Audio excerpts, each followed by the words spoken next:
All right. We have now our PTS week 1 summary posted. So they said they're going to start doing this to kind of like close the feedback loop. So every week of the PTS, we should have a summary of some things that they're looking at and just a little more back and forth communication with what's going on. So I love that they're doing this. It's awesome. So let's just jump into what they have to say. Hi, everyone. Welcome to our first PTS weekly summary. In this post, you'll find a high-level summary of the U49 PTS Week 1 feedback points and issues. The purpose of these weekly PTS summaries is to give you visibility into the main pieces of feedback and most prominent bugs we're tracking. As mentioned in this post, the summary is not intended to be as comprehensive as our PTS incremental patch notes, and as such, just a general reminder, it will not include everything. Makes sense. As this is a new initiative, we're looking to evolve and optimize it over time. We'll consider team bandwidth and look at contents and level of detail on our side. We'd love to hear your thoughts too. All right, Dragonknight class refresh. This is probably a big part of it.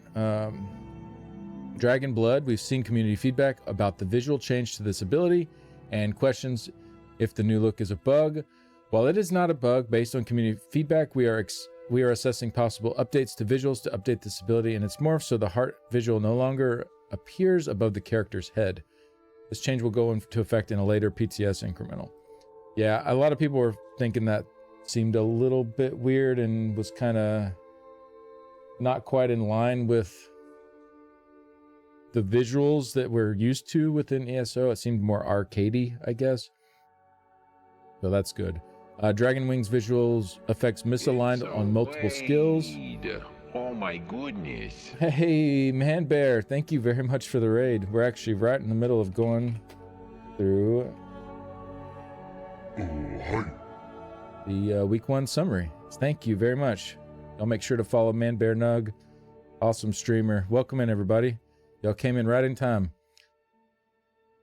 Okay, and then Earth Spike Mantle. So, Dragon Wings. So the visual effects are just bugged. They're gonna have those fixed. Earth Spike Mantle feedback. Based on community feedback, we have made some visual changes to the originally updated design. These changes are what we're able to do in the short term and will be viewable in PTS Week 2. We'll continue to monitor feedback. It is possible we could make further adjustments to the Dragonknight's visual in the future as needed. Engulfing Dragonfire bug. Fixing several issues with the Dragonknight engulfing Dragonfire ability. So this is the flame beam. So players being able to recast the ability before the prior cast finishes, stacking damage. This will be fixed in week 2. General Dragonknight class power. Based on feedback on the Dragonknight's class's overall ability, strength still feels lower than ideal even after the recent class refresh changes. We're investigating a number of additional improvements. Watch for a full article around week 4 that details these additional improvements. Okay, so it's going to take them a little bit, it looks like. But it looks like they are going to be buffing up a lot more about the Dragonknight. Yeah, I wish we had a little more details here, but it seems like maybe they're still working through the specifics of what they're going to do. Maybe they don't want to give out that info too early, and then it not line up with what they're actually doing. So I'd still rather like hear what they're thinking now. Like, I think, you know, this is kind of more like what we've been used to in the past. And so, like, okay, now if we don't hear what they're thinking till week 4, what if that doesn't line up with what players want? Well, now once it's in week 4, there's no chance to get that fixed before it goes live, right? So instead, why don't we talk about what we're doing now, what we're even thinking about doing, even if it isn't guaranteed to be what we're doing. Let us know what we're thinking about doing. We can immediately give feedback on that and say like, oh yeah, this sounds awesome, or maybe not that. Like that. Excuse me. That way we're not waiting until week 4 to see it for the first time and then be like, oh, you know, that doesn't really work, but then it's too late, right? This is what we run into way too often in the past. So I'm really glad that they are going to be buffing it more because it needs it to compete with subclassing. So that's good, but I think we need the details not week 4. We should get those much sooner than that, so that the community can give that feedback. All right. Excuse me 1 second.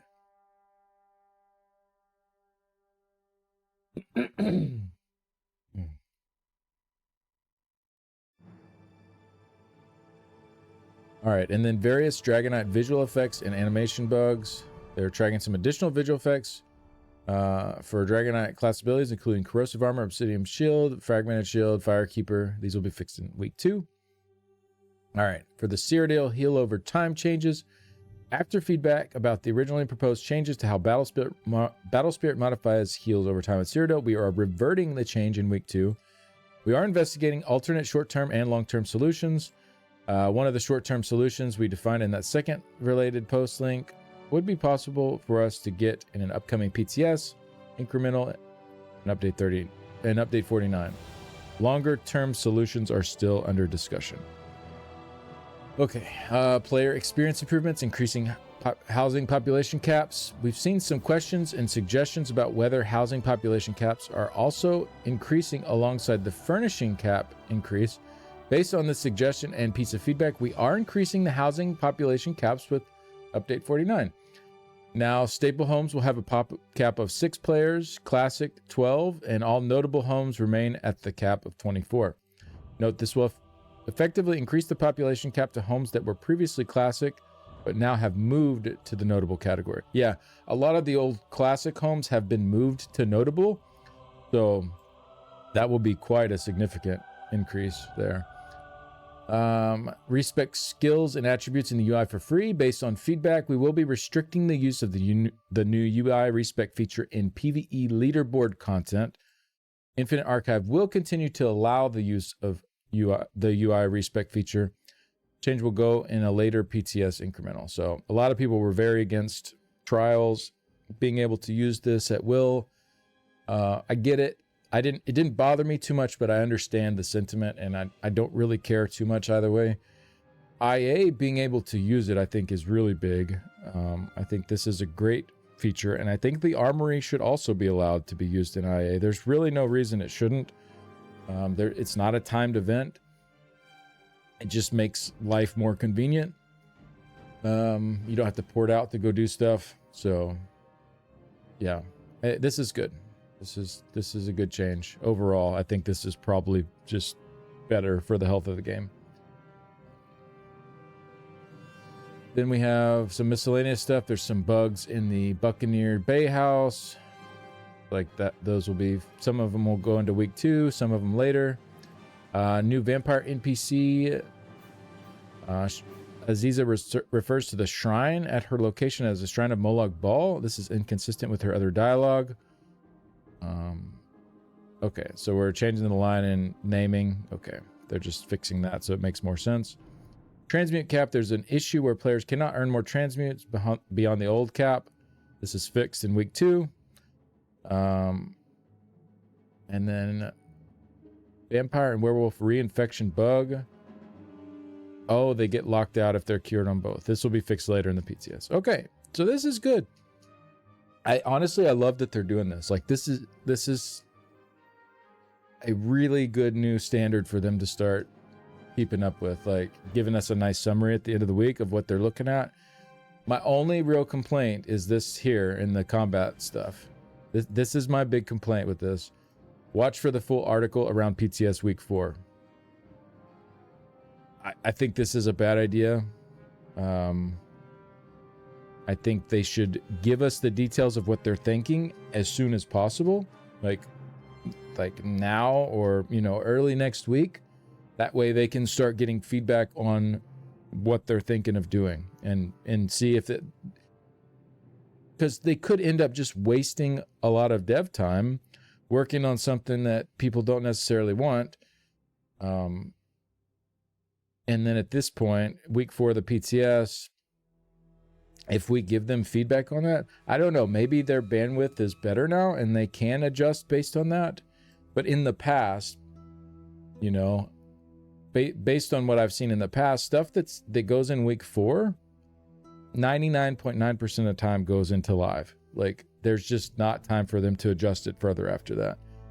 So yeah, that would be my one complaint about this, is to try to get us, even if it's just ideas, like this isn't necessarily what we're doing, but this is what we're thinking, right? Get us that early. But everything else, this is great. I love getting a look at this, and you know, we have something to kind of carry us through the weekend now, instead of just wondering like till Monday, till the next set of patch notes, what's going on, what they're working on. And there's so many related posts like linked within here too, because they've been communicating so much along the course of week 1 of the PTS. Honestly, like 10 times improvement over past PTS cycles already from what they're doing here. Really, really great stuff. Yeah, thank you, Zos, for this, and I hope we can see more of this in the future. Appreciate y'all watching. Bye.